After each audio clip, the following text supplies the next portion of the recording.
Welcome friends. कितना ही समय हो गया, महीनों से 2 महीने से कह रहा था कि मार्केट गिर नहीं रही, ऊपर जा रही है, न्यू हाई बनाएगी। पोर्टफोलियो बनाने का टाइम है। जब जब कोई स्टॉक गिरता हुआ नजर आए अच्छा वाला, उसको बाय कीजिए। और अगर आपके पोर्टफोलियो में स्टॉक्स पड़े हैं तो उन्हें रोक कर रखिए। जल्दी ही हम बहुत अच्छा समय देखने वाले हैं। So here it has started. और अब भी मार्केट में जो डेटा बना हुआ है वो इतना दमदार और ताकतवर है कि कहीं से नहीं लग रहा है कि मार्केट अभी भी रुकती हुई नजर आ रही है। एटलीस्ट मंडे को तो ये और बढ़ती हुई नजर आ रही है, एटलीस्ट ओपनिंग ऊपर की तरफ।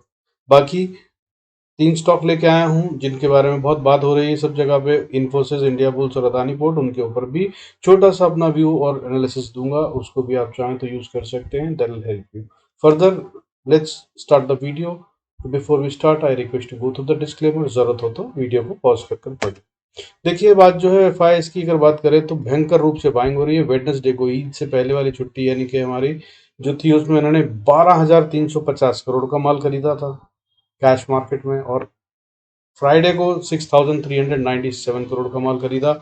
और इस तरह से अगर आप बात करें तो 2 दिन के अंदर इन्होंने अपने साल का जो पूरी नेगेटिविटी थी, पिछले 2.5 साल से जो नेगेटिव में बैठे हैं, सिर्फ सेल ऑफ कर रहे हैं। जो 2.5 साल में 3,71,000 करोड़ से ज्यादा का माल खरीद चुके थे, अब 2023 में नेट पॉजिटिव हो गए हैं। और 10,260 करोड़ से ज्यादा का माल इनके पास 2023 में पड़ा हुआ है। यानी कि जो 2.5 साल से बेच रहे थे, अब वो बेच नहीं रहे, खरीद रहे हैं। और अगर बात करें सिर्फ जून मंथ की, तो जून मंथ में ही इन्होंने 27,250 करोड़ का माल खरीदा है। वहीं डोमेस्टिक इंस्टीट्यूशनल इन्वेस्टर यानी कि घरेलू निवेशक जो हैं, बड़े वाले फंड हाउसेस, उन्होंने फ्राइडे को बेचा माल छोटा सा, दैट इज 1197 करोड़। और अगर मंथ की बात करें, जून मंथ की, तो इन्होंने जून मंथ में भी 4,458 करोड़ का माल खरीदा है नेट पे। और साल की बात करें तो ये तो 2.5 साल से बाई ही कर रहे हैं। मार्केट नहीं गिरी 2.5 साल में। एफआईएस की इतनी बड़ी सेलिंग की बावजूद, जो कि करीब 14 साल का पैसा इन्होंने 2 साल में निकाल लिया मार्केट से, उसके बावजूद मार्केट नहीं गिरी, क्योंकि domestic institutional investor DIIs buying कर रहे थे। इन्होंने अभी इस साल में बाइंग कर रखी है 86,568 करोड़ से ज्यादा की। तो इसका मतलब ये है कि मार्केट में फुल ऑन बाइंग है। और मैं और आप मार्केट नहीं चलाते, जो बेच रहे हैं वो सिर्फ रिटेल वाले, छोटे वाले ही लोग हैं। बाकी सब बड़े वाले फंड हाउसेस बाइंग कर। तो ये तो बात हो गई स्ट्रेंथ की। आइए अब उन शेयरों की बात कर लेते हैं जो मैं लेके आया हूँ। India bulls. इंडिया बुल्स के अंदर में बहुत टाइम से बहुत सारे लोग फंसे हुए हैं, और अभी एक चाल आई है जिसको सब लोग बहुत अच्छे से समझ रहे हैं कि ऊपर की तरफ जाएगा। हाउ एवर, हाँ, अभी ऊपर जा रहा है, इसमें कोई शक नहीं। मेरा व्यू कुछ उस पर अलग भी है, उसको भी थोड़ा सा एक बार दिखाऊंगा, शेयर पे जाएंगे। बट बॉटम लाइन में आप सबसे पहली बात समझ लीजिए कि इंडिया बुल्स का जो इशू था, वो सबसे बड़ी प्रॉब्लम उनके प्रमोटर्स थे। और अब promoters completely out of the company है। प्रमोटर्स की होल्डिंग जो है वो ऑलमोस्ट जीरो हो चुकी है, ऑलमोस्ट नहीं, जीरो ही हो चुकी है। और अगर बात करूं इसके अलावा, तो वो है दूसरा share Adani ports. Adani ports की प्राइस अभी 752 चल रही है, और ये रिवर्सल लेता हुआ नजर आ रहा है। और ये अदानी ग्रुप के बहुत सारे शेयरों में से सबसे अच्छा शेयर यही मुझे लगता है, जिसके पास की एसेट वैल्यू भी है। इसकी भी बात करेंगे, आपको दिखाऊंगा बैलेंस शीट भी। और इसके बाद इन्फोसिस, जिसके कि रिजल्ट आते हुए नजर आए, मगर ये बहुत तेज बढ़ चुका है। इसमें अब जब करेक्शन आए तब इसके अंदर अच्छी बाइंग बन सकती है। इनके जो रिजल्ट्स आए हैं उसके मुताबिक इनका रेवेन्यू जो है वो $18.2 बिलियन है। और ऑपरेटिंग मार्जिन 21% है। और फ्री कैश फ्लो बहुत ही स्ट्रांगली 2.5 बिलियन है, जिसका मतलब कंपनी फंडामेंटली तो बहुत ही स्ट्रांग है। और उसके ऊपर की बात, आने वाला फ्यूचर की बात करें तो वो भी स्ट्रांग है, क्योंकि इनके टोटल रेवेन्यू का 62.2% जो है वो डिजिटल बिजनेस से आ रहा है, यानी कि the future of India and the world coming. आइए इनको चार्ट्स पे देख लेते हैं और बाकी कुछ चीजें समझ लेते हैं। सबसे पहले बात कर लेते हैं, देखिए, अदानी पोर्ट्स की। अगर अदानी पोर्ट्स की बात करूं तो अदानी पोर्ट्स इस समय पे जो चल रहा है उसमें एक रिवर्सल दिख रहा है, एक बहुत बड़ी गिरावट के बाद। ये है इसका वीकली चार्ट। वीकली चार्ट पे देखें तो आपको ये ट्रेंड लाइन दिखाई देगी कि जब जब इस जगह से ऊपर उठता है, नीचे आने के बाद वापस इसी को टच करता है। और इसको टच करने के बाद फिर ये वापस से बाउंस कर लेता है। यहाँ पर इसने करा यही, फिर इसने करा यहाँ पर यही, फिर इसने करा यहाँ पर लगभग वही। और अब ये फिर से यहीं पे टच करके ऊपर की तरफ फिर जा रहा है। और अब ये जो जाता हुआ नजर आ रहा है, फिलहाल तो मुझे ये 800 रुपये को छूता हुआ नजर आ रहा है। इसमें कोई दो राय नजर नहीं आ रही। हालांकि क्या करना चाहिए अगर आप ट्रेडर हैं या इन्वेस्टर हैं? देखिए, अगर तो आप तो इन्वेस्टर हैं तो आप इसको जो खरीदने की कोशिश करें वो कोशिश करें जितना नीचे मिल जाए 700 के पास, उतना बढ़िया। और अब ये तोड़ेगा नहीं 674, अगर 674 को ये तोड़ दे तो एग्जिट कर लीजिएगा, इसका मतलब कोई नई कहानी शुरू हो गई जो वीकनेस की है। अदरवाइज अब ये 674 को तोड़ता हुआ नजर नहीं आ रहा। और ऊपर की तरफ में अगर हम बात करें तो 752 के ऊपर अगर आप बाय करें, अगर समझिए कि नीचे नहीं जाते और आप जल्दी में बाय करने के, तो ये एक अच्छा शेयर हो सकता है। अगर ये 752 53 के ऊपर ट्रेड करता है तो आप इस पे 752 का ही स्टॉप लॉस लगाकर बाय कर सकते हैं। और ट्रेडर भी ये खेल सकते हैं अगर उनको ठीक लगे तो। और फिर ये ऊपर जो जा रहा है शॉर्ट टर्म में ही, ये 780 से 90 के बीच में जा रहा है, वहां पे जाके अगर ये अटका तो अटक सकता है या कंसोलिडेशन में जा सकता है। हाउएवर अगर इस लेवल को भी इसने पार कर दिया तो फिर ये अगले लेवल जो है वो 830 रुपए तक जाता हुआ नजर आ सकता है। और 830 के बाद 890 से 900 तक का लेवल ये छूता हुआ नजर आ सकता है आने वाले कुछ ही समय में। आइए अब इसके बाद बात कर लेते हैं इंडिया बुल हाउसिंग फाइनेंस की। इसकी बात करें तो, और अगर आपको इसका दिखाऊं तो देखिए इसमें ये फंडामेंटली स्ट्रांग शेयर है, बाकी सब जगह कोई दिक्कत नहीं है इसमें। अगर इसको भी आप देखना चाहें तो मैं इसकी बैलेंस शीट भी आपको दिखा सकता हूँ। ये काफी स्ट्रांग शेयर है। देखिए सबसे पहली बात इसके अंदर में अगर हम बात करें बैलेंस शीट की या प्रॉफिट एंड लॉस की बात कर लेते हैं, नेट नेट में देखिए इसके प्रॉफिट्स लगातार बढ़ रहे हैं। अगर 2012 की बात करूं तो 952 करोड़ था, और उसके बाद बढ़ते बढ़ते ये 4000 करोड़ तक पहुंच गया था 2018 में, और उसके बाद से बढ़ते बढ़ते 7000 करोड़ तक पहुंच गया ये मार्च 2022 में। और अभी ये 9900 करोड़ से ज्यादा का प्रॉफिट 2023 मार्च में रिपोर्ट कर चुका है।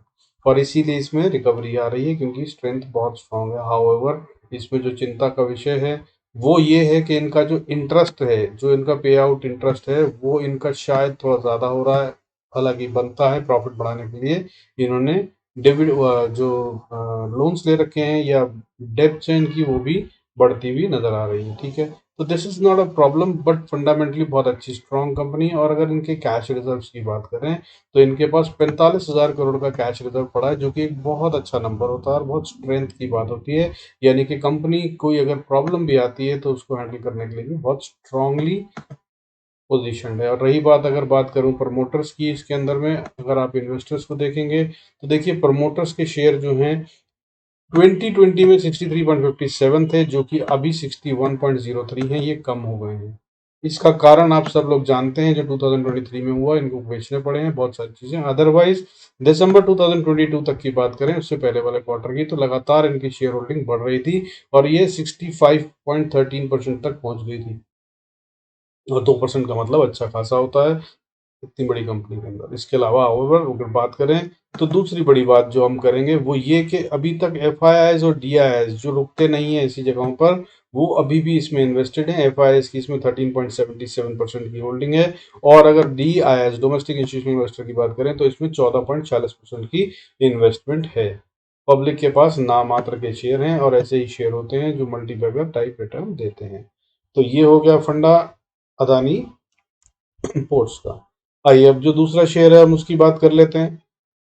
इसके बाद जो अगला शेयर हम बात करना चाह रहे हैं वो है हमारा इंडिया बुल्स हाउसिंग सोसाइटी।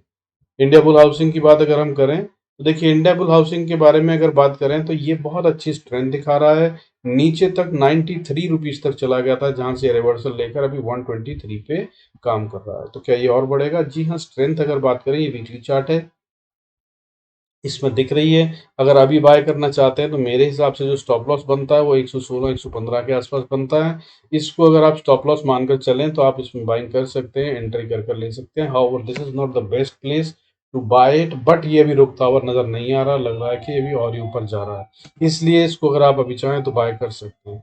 और अगर आप बिल्कुल ही छोटा खेलना चाहते हैं तो आप 123 के पास बाय कर कर 116 15 का स्टॉप लॉस ना लगाकर, अगर आप चाहते हैं कि आप उससे भी छोटा लगाएं या 2 दिन के लिए 3 दिन के लिए खरीदना चाहते हैं, तो मेरे हिसाब से इसका स्टॉप लॉस जो है वो अब लगाया जा सकता है 122 रुपीज का, 121.50 के आसपास का।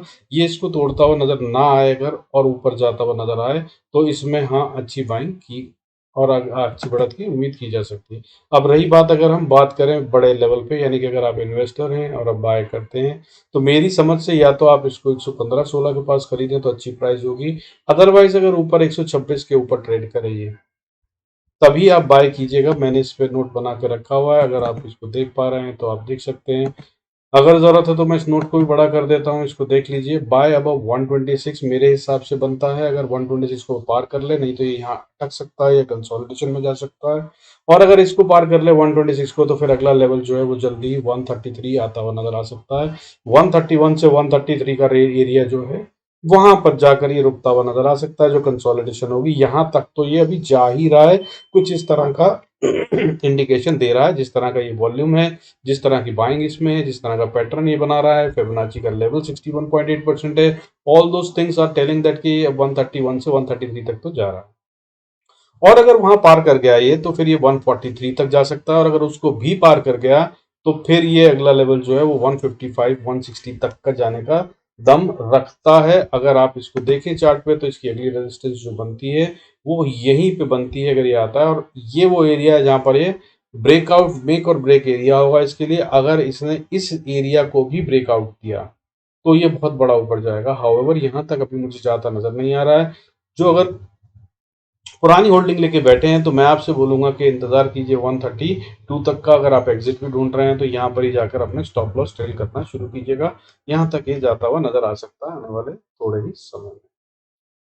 अब बात कर लेते हैं द स्ट्रॉन्गेस्ट वन, जिसको हम बाय कर सकते हैं। जिसकी बात करें तो वो है इन्फोसिस। इन्फोसिस की अगर हम बात करें तो देखिए, इन्फोसिस में एक बहुत बड़ा डिप चल रहा है। आईटी इंडस्ट्री इस समय पूरी की पूरी, आईटी सेक्टर पूरे का पूरा बहुत बड़ी दर्द में है, इसमें कोई शक नहीं है। काफी टाइम से ये कमजोर चल रहा था, लेकिन इतने बड़े गैप के बाद, इतने बड़े डिप के बाद, ये 1187 से अब वापस आया है। और ये यहाँ से उठकर वापस पहुंच गया है 1335 पे। इसकी एक इंपॉर्टेंट एरिया जो रेजिस्टेंस बनती थी, उसको इसने क्रॉस कर दिया। अगर अब वापस आए तो मुझे लगता है ये सपोर्ट का काम करेगी। वो है 1315 से लेकर 1295 93 के आसपास।